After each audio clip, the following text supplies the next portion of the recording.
Hello and welcome back to Planet Stronghold Colonial Defence. Why does my brain keep going blank today? It's bizarre. Anyway. Hey Captain, since you're standing right there, would you mind handing me that intersector? Sure. What does it look like? That thing there, like a capacitor but without the valves. Is this it? It's rather warm to the touch. No, that contains my lunch. Look, it's quicker if I get it. Sorry, I'm not a gearhead. Although if you want something killed, I'm your woman. And as your future king, I'm sure I will appreciate it. At least you don't pretend to know that something is. I imagine our positions would be the same if I was trying to strip down a gun. I hope you'll excuse me, Your Highness, but look, why would one of the highest ranked people in the Empire become a mechanic? First, an order. Call me Rigel. We are friends, aren't we? Certainly. Then call me by my name. How fake as it is. It almost feels more real than my birth name. And second, well, for that you can blame my mother. At least it ensures if you need a quick escape, your vehicle isn't installed in front of the oncoming hordes. No, mother hasn't done that yet. Who knows? Maybe I'll add that decree when I assume the throne. Some might see that as a bit of insanity instead of insanity. Very true. You're expected to put forth a certain image 24 hours a day. Or 16 hours if you're on Neptune. Trust me. I tried to get Mom to go with some other clock rather than Earth Standard. Of course, the fact I was being punished had something to do with it. I was glad she only had me in prison for a weekend. I've only been grounded a couple of times. I didn't say grounded, I said imprisoned. Mother's a strict disciplinarian. I was home on holiday, snuck out with Xavier and a few other friends. Well, when I got back she was waiting for me. And a squad of her finest guards.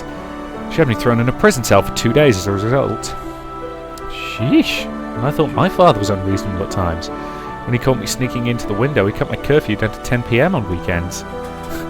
It's not that Mother didn't care, though. Unless she was away with affairs estate or something else, she tried to make sure to spend time with us when she could. What about your father? My father isn't around. I didn't know he died. No, his and Mother's marriage was simply a political union. After she had her heir and her spare, they amicably parted ways. Last I heard, Father was living it up down in Monaco. I know it's hard to have your parents separate. Mine are divorced as well, though they do seem to get on alright.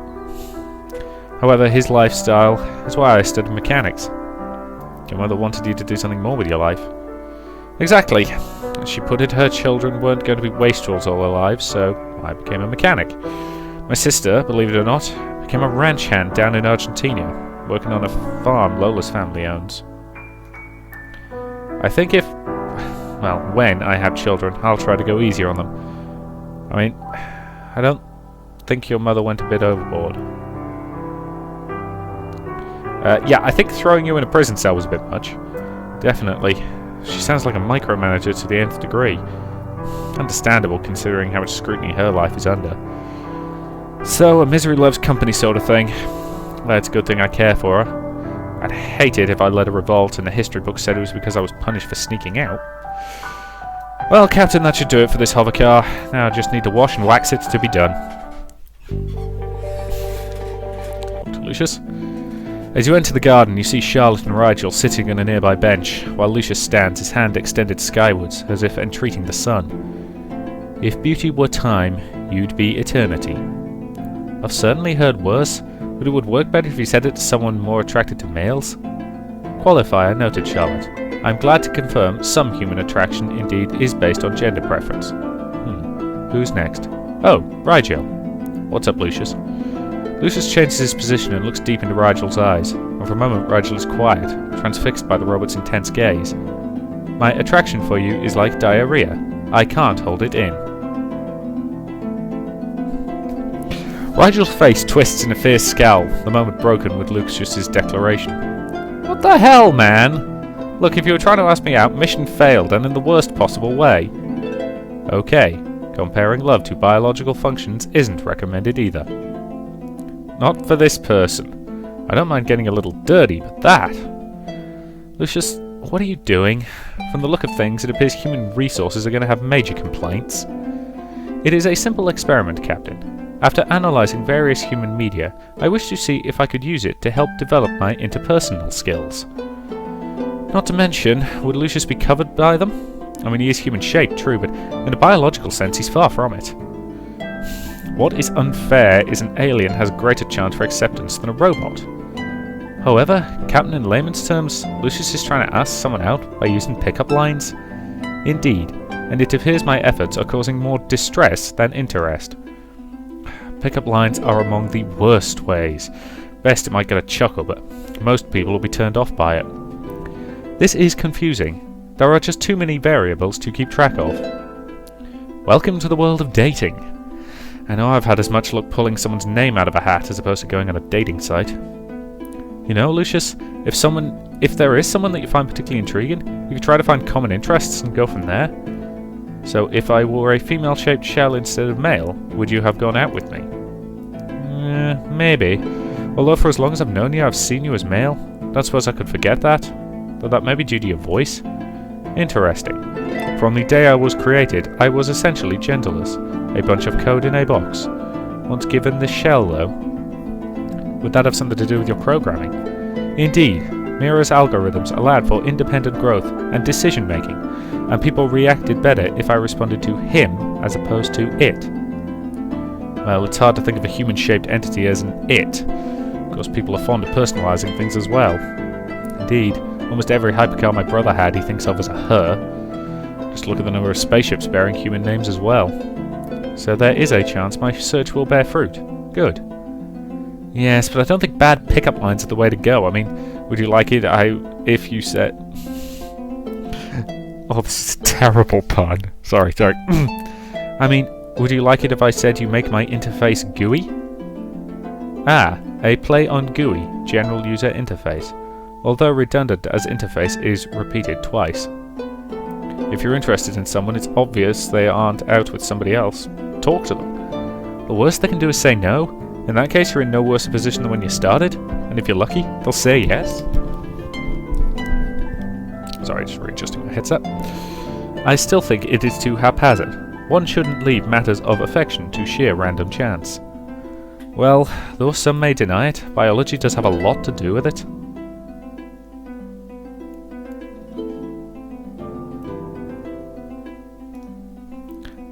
I don't think that's going to help in Lucius's case.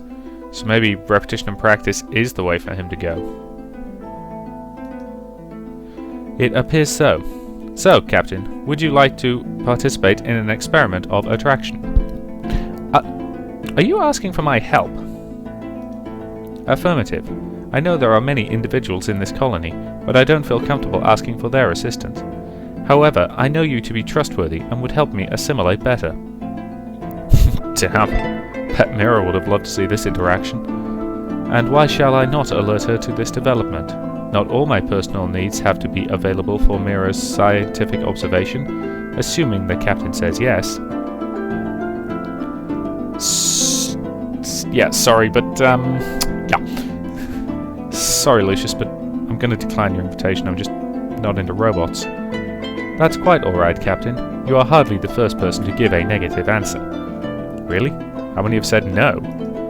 Since breakfast, exactly 132. Although I wasn't certain in the case of one individual. How could you be unsure about that one person? Well, they were in the restroom, and they could have been saying, "Oh no." That's another tip, Lucius. Most people don't like being asked out on a date in the bathroom either. Have you people not seen the first episode of Coupling? Seriously, if you haven't, great show. Go check it out. It is a very, very funny sitcom.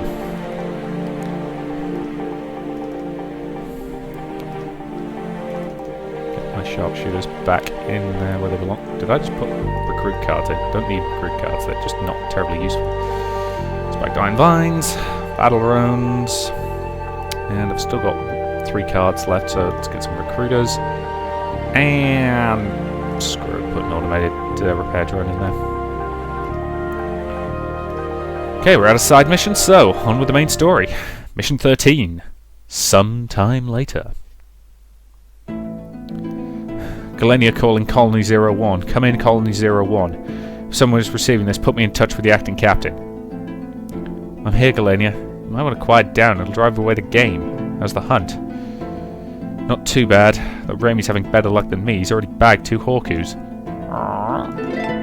Though I have to warn you, he seems to be in a sharing mood. Oh goody. He left a boar grub on my pillow and I couldn't get the smell out for a week. It's thanks to him I've learned to turn on a light before going to bed. You seem pretty excited. What's happening, Galania? Captain, in case Lucius is busy dreaming of electronic sheep, you might want to focus on the Madran border. I'm centering on your position. However, unless I've gone blind, there's nothing there. What am I looking for? Oh, fuck. Okay, Captain, you're going to have to trust me about this, but you need to get your ass over here. Now. What's going on? Well, it may be the most heavily armed tourist group I ever saw, but a Madran war party is heading our way. I'll be there in half an hour. Bring your squishing boots. They're the spider-like Skella. Okay, so we've got... And I only get 15 cards. Bloody typical. Right, take out the missile turrets. Take out the battle drones. Take out the recruiters. Take out the automated repair drone. Take out the laser turrets. Need to get rid of 6 more cards. Take out the sharpshooters, because I like them, but they're pricey. And take out... Okay, I'm going to risk taking out the spiked vines. Oh, she's got to be in this party, has she? Okay, where's she at? Where's she actually at? Minefield. Wall, any enemy attuning. That's actually a very useful defensive card, but bounty, the alien scavenger card's actually kind of handy. But since I'm limited to 15 cards, I'm going to keep it with a basic deck. Oh, what do you do? Becomes invisible at the end of each turn. Oh, fabulous.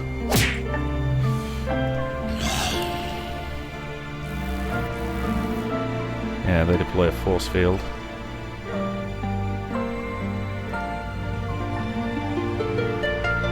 Okay, you can hit that one. You can kill that one. And I can use that money to deploy a turret. Ha ha ha ha. Attack there. Attack there.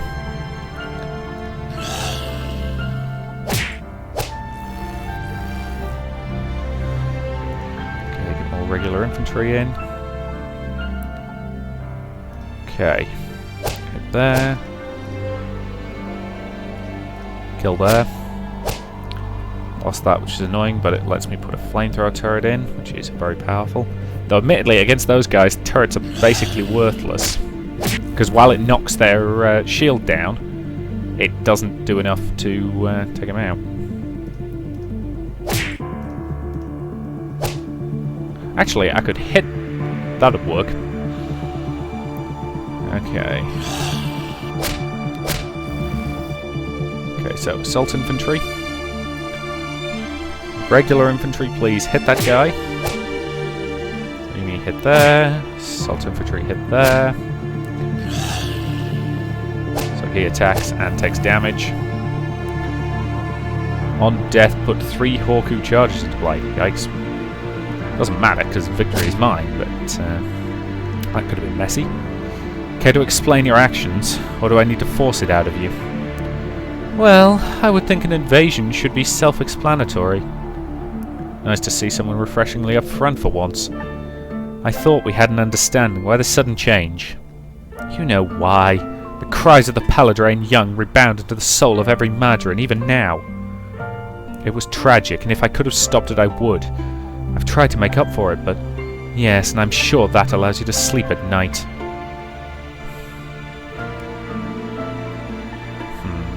Look, can we talk about this and put it behind us? No, I'm afraid not. I know I can trust you personally, but others of your species? No, I have my own people to look after. Scene 13. Briefing room. And that's an excellent point to end this part. So, thank you very much for watching, and I will see you in the next.